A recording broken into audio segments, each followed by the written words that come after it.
Depósitos, rocas y minerales son conceptos claves para poder entender la minería. La geología nos puede enseñar cómo se crean los depósitos que nuestras empresas intentarán minar. Tener los conceptos claros nos puede ayudar a evitar errores básicos de inversión, confirmar de forma fácil ciertas teorías o ver mucho más allá que un inversor común.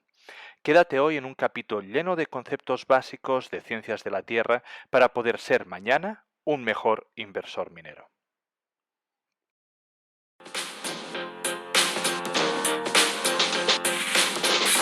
Bienvenidos amantes del subsuelo, esto es Charlando de Minas, el primer y único podcast en español dedicado a la inversión minera. ¿Quieres aprender a invertir en recursos naturales? Suscríbete a nuestro podcast. ¿Te gusta nuestro contenido? Dale like, déjanos un comentario. El programa de esta semana está a punto de empezar.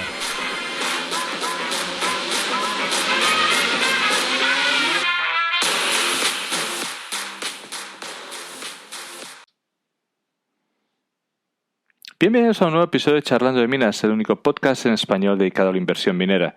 La inversión en minería y materias primas es seguramente una de las inversiones más interesantes que existen.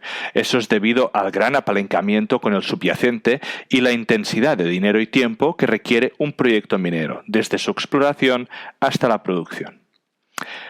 Hacía tiempo que quería realizar capítulos dedicados a la geología porque al final es uno de los conceptos más complicados de entender para la inversión en general. Creo que es una puerta de entrada, creo que es un factor que limita a veces el conocimiento y que a veces hace crear que sea más difícil no invertir en algo que no conocemos o no dominamos o desentendemos completamente. Estaba grabando un episodio que vamos a publicar la semana que viene sobre depósitos de oro, y cómo entenderlos. Pero en ese momento me pregunté o pensé que puede que el nivel de entrada podía ser alto, y me pregunté que qué podíamos hacer. Como un capítulo previo, que nos dé paso a algunos conceptos básicos para empezar a adentrarnos en el mundo de la geología económica. Así que si estás buscando en este capítulo una nueva empresa, un nuevo proyecto en el cual tener una idea de inversión, lo siento, esta semana ni la semana que viene seguramente van a ser para presentar empresas o maneras de invertir. Sin embargo, si estás interesado en aprender y a tener conceptos básicos sobre geología económica y ayudarte a entender la geología para invertir, quédate, porque esto te va a interesar. Y si te estás quedando y no estás suscrito, por favor, suscríbete y síguenos en las redes sociales. Así que antes de empezar a entender depósitos, antes de empezar por rocas y minerales, debemos entender cómo estos se forman, ¿vale? Y para llegar a los básicos deberíamos entender la base de la teoría de las placas tectónicas, que es una teoría que explica la forma en que está estructurada la litosfera, que es la porción más externa de la Tierra. La teoría de las placas tectónicas, inicialmente propuesta en su forma primitiva por Alfred Wegener, en la década de 1910, como la teoría de la deriva continental. Esta se amplió y aceptó como la teoría de las placas tectónicas en la década de los 60. La teoría da una explicación a las placas tectónicas que forma parte de la superficie de la Tierra y explica los desplazamientos que se observan entre ellas, su movimiento sobre el manto terrente fluido, sus direcciones e interacciones. La teoría permite explicar la formación de cadenas montañosas, orogénesis, y fosas oceánicas, los terremotos y los volcanes. La revolución de la teoría de las placas tectónicas de Wegener fue un cambio científico y cultural muy importante, equivalente seguramente a lo que fue Darwin con la teoría de las especies, y supuso un cambio de paradigma y una revolución científica que transformó la geología. Igual que Darwin empezó su teoría observando las especies, Newton observando cómo caía una manzana, Wegener vio que varios continentes se encajaban entre sí, formando lo que una vez fue la Pangea. Como buena revolución científica, fue una teoría rechazada en su época y que tuvo que ser sostenida por múltiples hallazgos científicos para poder sostenerla y ser ampliamente aceptada por la comunidad científica a posteriori. La teoría explica que las placas tectónicas se pueden desplazar porque la litosfera tiene una menor densidad que la astenosfera, capa que se encuentra inmediatamente inferior a la corteza. Esto hace que las placas floten en el magma líquido. El origen del movimiento de las placas están en unas corrientes de materiales que suceden en el manto, las denominadas corrientes de convección, y en las fuerzas de la gravedad. La convección es una de las 3 formas de transferencia de calor y se caracteriza porque se produce por intermedio de un fluido que transporta el calor entre unas zonas con diferentes temperaturas. Debemos de pensar cómo se mueve el aire caliente de una habitación, o también podríamos pensar en esas típicas lámparas de lava que vemos cómo los diferentes líquidos van arriba y abajo una vez están calientes por la luz, o que se enfrían en la superficie, o que, digamos, el líquido caliente desplaza, no el que está más frío. Las corrientes de convección se producen por diferencias de temperatura y densidad, de manera que los materiales más calientes pesan menos y ascienden, y los materiales más fríos son más densos, pesados y descienden. Estos movimientos de convección se forman en parte porque la litosfera no es regular. En las fosas oceánicas, grandes fragmentos de la litosfera oceánica fría se hunden en el manto, originando por lo tanto unas corrientes descendientes que llegan hasta la base del manto. Las corrientes ascendientes y descendientes del manto podrían explicar el movimiento de las placas al actuar como una especie de rodillo que las moviera.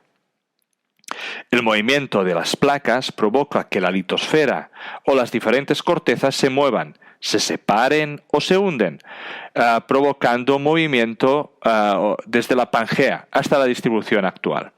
Los choques hasta llegar a la actualidad han ido provocando alteraciones en la superficie, dejando zonas donde el magma inferior ha podido fluir al exterior. Actualmente existen 15 placas mayores o principales y 43 placas menores o secundarias. En los bordes de estas placas son donde se presenta la mayor actividad tectónica, sismos, formaciones de montañas, actividad volcánica, y es donde la mayor parte del fluido magmático ha podido emerger y por ende donde habrá los depósitos más interesantes. No es casualidad que la mayoría de depósitos importantes de cobre se encuentran en la cordillera de los Andes, justo al lado de la placa del sudamericana. En estas interacciones entre placas se han identificado 3 tipos de bordes. Convergentes, una placa choca contra la otra, formando una zona de subducción o un cinturón orogénico. Divergentes, las placas se separan unas de otras y por lo tanto emerge el magma desde regiones más profundas. Y transformantes, donde los límites de los bordes se deslizan una respecto a la otra a lo largo de una falla o transformación.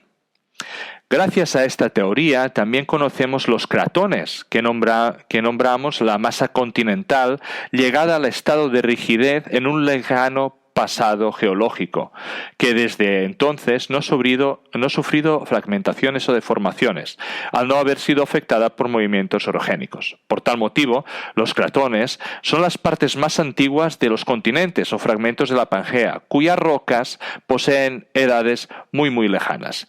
Podríamos entender como antiguos bordes de placas donde en el pasado sí que ha habido movimiento y por lo tanto secreción de magma y material en partes inferiores de la Tierra. No es casualidad que estos cretones también se encuentren diferentes depósitos como pueden ser depósitos de níquel. Ya sabemos cómo el magma o la lava puede salir y cómo forman estas alteraciones. Así que el fluido, una vez sólido, es el que se transforma en rocas y minerales.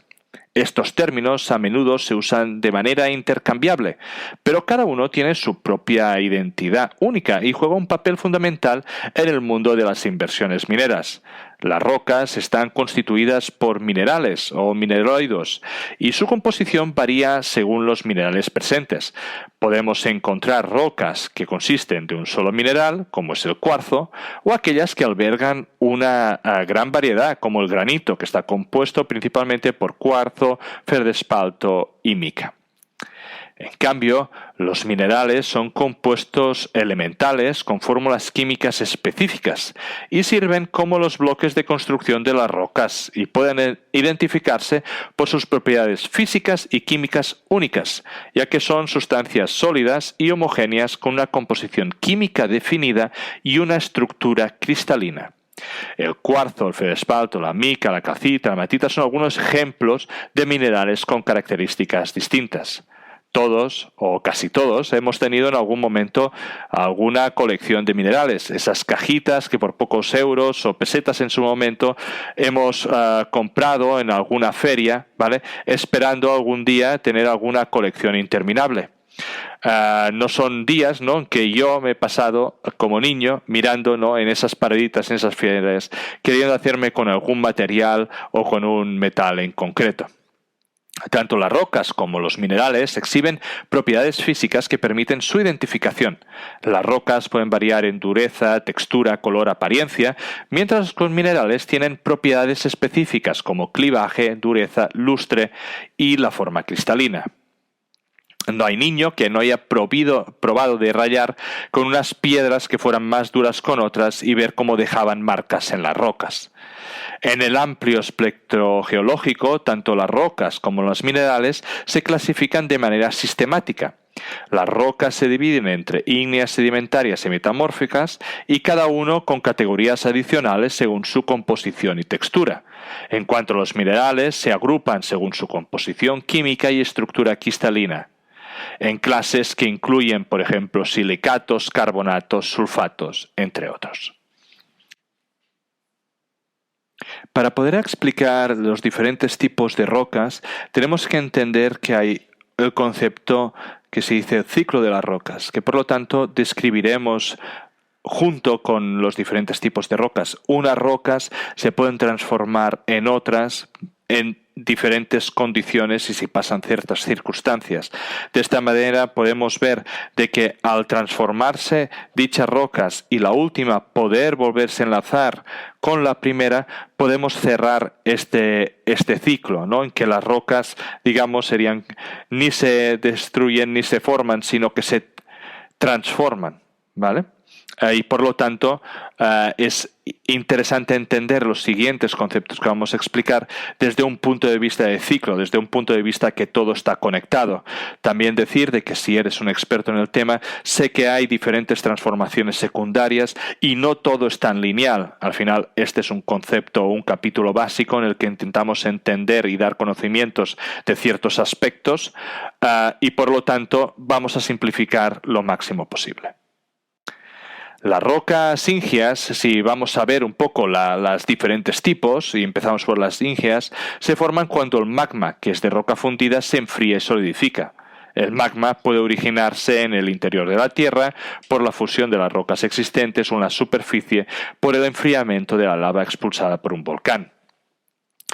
Las rocas sedimentarias, por otro lado, se forman a partir de la acumulación de sedimentos, que son partículas de roca, minerales o materia orgánica. Los sedimentos pueden ser transportados por el viento, el agua, el hielo y se depositan en capas. Con el tiempo, las capas de sedimentos se compactan y cementan, formando rocas sedimentarias. Normalmente se dice que las rocas ígneas se pueden convertir en sedimentarias a través de varios procesos, ¿no? Y uno de los más comunes es la erosión. Cuando las rocas ígneas están expuestas en la superficie, agentes erosivos como el viento, el agua y el hielo, que pueden descomponerlas, fragmentarlas y transportar dichos fragmentos a otros lugares, y estos fragmentos se van depositando en capas formando las rocas sedimentarias. Por otro lado, las rocas metamórficas se forman cuando las rocas existentes se someten a altas temperaturas y presiones. Estas condiciones pueden ser causadas por la actividad tectónica, como la formación de montañas, o por el magma que se eleva desde el interior de la Tierra. Las rocas metamórficas conservan la composición química de las rocas originales, pero su estructura cambia. Las rocas sedimentarias se pueden convertir en rocas metamórficas cuando se someten a altas temperaturas y presiones. Estas condiciones pueden ser causadas por la actividad tectónica, como la formación de montañas, o por el magma que se eleva desde el interior de la Tierra. Y finalmente, las rocas metamórficas pueden fundirse y convertirse en rocas ígneas cuando se someten a una temperatura más elevada y una alta presión. Este proceso se llama fusión metamórfica y de esta forma se cierra el ciclo de las rocas en el cual hemos definido. Si nos centramos en los minerales, muchos se clasifican por la sal correspondiente del mineral. Estas sales pueden abarcar muchos contraiones, como pueden ser silicatos, sulfonatos y carbonatos. Estos aniones, que son iones negativos o con carga negativa, digamos, se coordinan o enlazan a un átomo central, ¿vale?, para formar esa estructura sólida, cristalina y estable. La química de coordinación la podemos entender como cationes, que son iones positivos, cargas positivas como potasio, calcio, sodio, litio, un átomo central, que suele ser de carga positiva, y los aniones o iones negativos como sulfatos, carbonatos, boratos, silicatos. La mezcla de estos y el número de los mismos creará un mineral o otro. La formación de dicho mineral se formará gracias a los minerales, elementos contenidos en el material magmático, la posible reacción producida con la roca huésped, ¿vale? Las rocas en sí pueden reaccionar e intercambiar con ellos, las condiciones ambientales, presión, temperatura, humedad, oxígeno, y todos estos elementos favorecerán un equilibrio preferido de los elementos transformándolo en un mineral o otro. Todo esto tiene sus causas. Las rocas pueden generar o pueden aportar ciertos iones, el material magmático puede aportar ciertos metales, depende de la presión que haga en la cavidad. Todo eso influirá en qué material tendremos allí. Como habéis visto y como hemos intentado explicar un poco de forma muy general en este capítulo, entender la geología desde el inicio, desde las placas tectónicas hasta la formación de los minerales, es crucial para cualquier inversor en el sector minero. Tener lo básico, entender. Tenemos que comprender que al lado de ciertos depósitos hay ciertos minerales, hay ciertas rocas, ciertos depósitos suelen salir cuando hay cierta edad geológica, cuando hay ciertas fallas, en ciertas zonas con ciertas alteraciones. Esta comprensión no solo nos revela dónde y por qué se encuentran depósitos minerales valiosos, sino también ayuda a prever los desafíos y oportunidades de inversión. Por ejemplo, áreas de alta actividad tectónica pueden ser ricas en minerales, pero también presentan riesgos significativos. Del mismo modo, la comprensión de los ciclos geológicos puede indicar la longevidad y sostenibilidad de diferentes depósitos minerales específicos. La minería, una industria que literalmente mueve montañas, se apoya en los pilares de la geología y para los inversores esto significa que un profundo conocimiento de las ciencias de la Tierra no es solo una ventaja, sino una necesidad. Por esto, con este capítulo hemos iniciado una serie de capítulos dedicados a geología corónica, donde iremos, de vez en cuando, desgranando y revisando diferentes depósitos geológicos de metales, explicando sus diferencias y características, explicando sus peculiaridades y cómo inversores podemos ayudarnos para saber si nuestra inversión es lógica, al menos desde el punto de vista geológico. Así que, si no lo has hecho aún, te animo a que te suscribas porque mucho de este seguimiento geológico vendrá esta temporada. Gracias.